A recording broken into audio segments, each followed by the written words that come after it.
Questions for Matthew and Carter. We'll start on the left side up front with Jamison.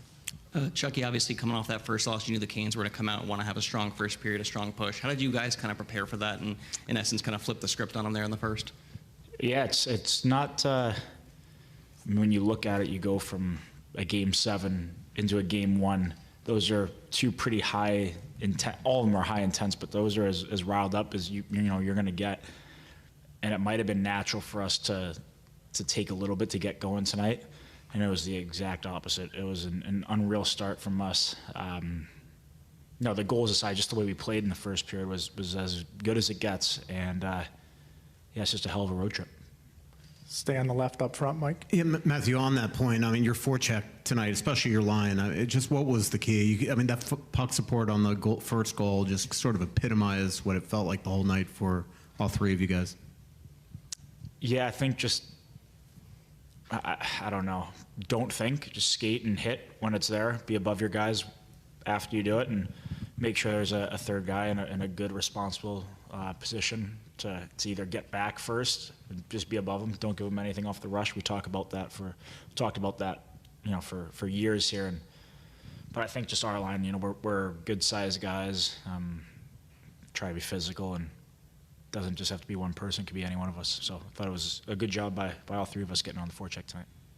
Stay on the left up front. Carter, obviously losing a guy like Sam Reinhart isn't an easy person to replace, but how did you feel that the group did in replacing for the 2 periods, you moving up and down the first and second line, and then the fourth liners doing their part in top 6 roles for 2 periods? Yeah, we have such a deep team, and everyone can play with anyone. I mean, we have so much skill up and down the lineup, and guys that weren't in the lineup have been playing really well for us over the playoffs. So I think it's kind of next man up mentality, and Sam's obviously a huge part of our team, and hopefully he's doing okay. And but yeah, I mean, we're just focusing on the next shift, and the guys did a hell of a job to keep up with the tempo. Left side, third row. Yeah, hey Matthew, a couple of guys in the room said you don't seem to care if you're not scoring as long as the team is winning, but you did score tonight.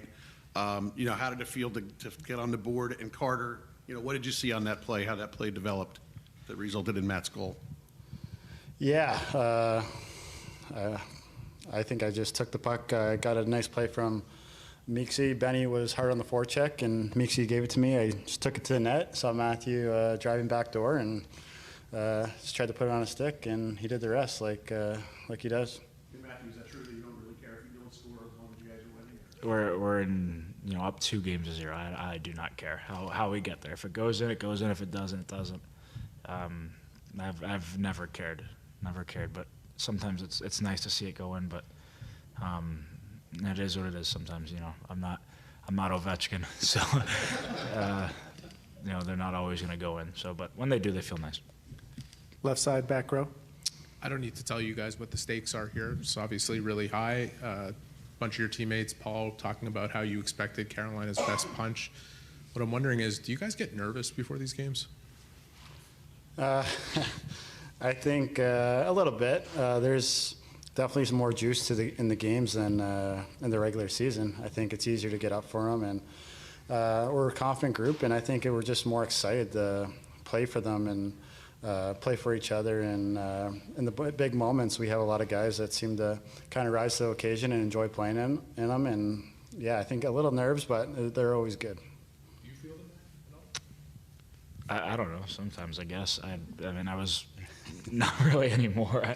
I don't know. It's tough. I think I was the most nervous I've ever been was before Game 4 of the finals last year in Edmonton. But ever since then, not really a whole lot. But that's just because you know how you're going to play. If we didn't know how we're going to go play out there and prepare, and if we were, I don't know. We're prepared. We know how we're going to play.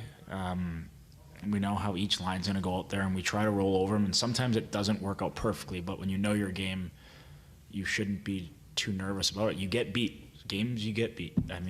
We've lost. I don't know how many we've lost in playoffs. We lost a bunch last year. It's not always going to be perfect all the time, but you just continue to do the right things, and you shouldn't. It's natural to be a little bit nervous, but when you have a good plan and you have a great work ethic like our team does, it shouldn't be as bad. Right side, second row. Matthew, Carolina is one of the highest shot volume teams in the league every year. By the third period, their fans are chanting, "Shoot the puck at them." Do you sense that there's some hesitancy that's crept into their game because of the way you guys are playing them? No, not at all. I mean, they're a great team. I think you got to be careful the way you look at the shots. I mean, some games tonight they had however many. Some games they have 50. Like it's just part of the game. I mean, they're really good at throwing pucks at the net with some traffic and looking for sticks, creating havoc off that. I don't know. I think maybe we just did a great job blocking shots tonight. I don't know. Left side up front. For either of you guys or for both, last 4 road games you guys have played have been pretty dominant. Fans have left, the arena early. Like, just what's it like to basically kind of suck the energy out of an arena? And do you think that translates down to, the team you're playing? It's fun when you're on the road and it goes quiet and feels like we're doing our job. But yeah, I think we've had a good couple starts, and that's had a lot to do with it. And yeah, I mean, some games you're gonna win like tonight, and some games it could have been 1-0. You know what I mean? And I think it's just for us to stay focused on what we need to do and not change the way we play, whether we're down 5 or up 5. So. Yeah. We have time for 2 more questions. Right side. Matthew, at what point in the game did you realize that Carolina was frustrated with what you guys were doing to them? Is there a point in the game where you guys sensed that? No, I didn't really sense it tonight. I didn't really sense too much frustration from. Last question, left side, Yeah, Dan. Matthew, you just said, the nerves aren't really there because you know how you guys are going to play. The Hurricanes typically know how they're going to play too, and right now they're questioning themselves a little bit. As much as you win on the scoreboard, is that a win in this series too, halfway home, that you've got maybe the other side questioning themselves?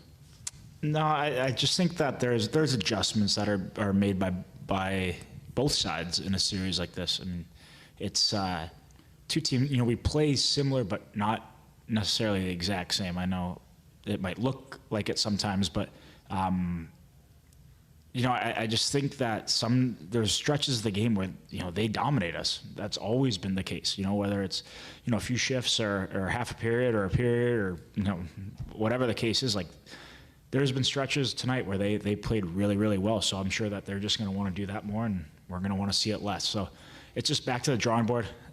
We all know it's not the first of 2, it's first of 4. We've seen that throughout this playoffs, and both teams, I'm sure, will make some tweaks and adjustments, and hopefully both teams, and hopefully we're ready for I don't even know what day it is right now. Hopefully we're ready for Game 3. Thanks for your time, guys. Thanks, guys.